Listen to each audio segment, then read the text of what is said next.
بفضل الله النهارده هنقدم لكم غرفة نوم مميزة جدا.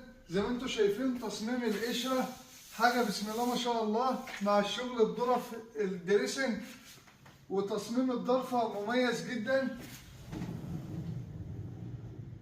وزي ما انتم شايفين نظام المكتبة من الداخل كله اواشيط زان ابلكاس سه، حاجة محترمة جدا.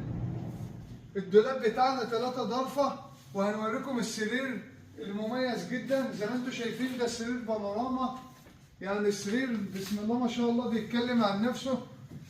ودي البانكيت بتاعها متشطب جوه زي بره، حاجه بسم الله ما شاء الله، شغل محترم جدا. تشرفونا في معرض سمير الشناوي في دمياط.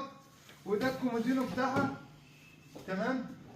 وزي ما انتم شايفين نظام الاكسسوارات حاجه عاليه جدا، وهنوريكم التسريحه بتاعتها.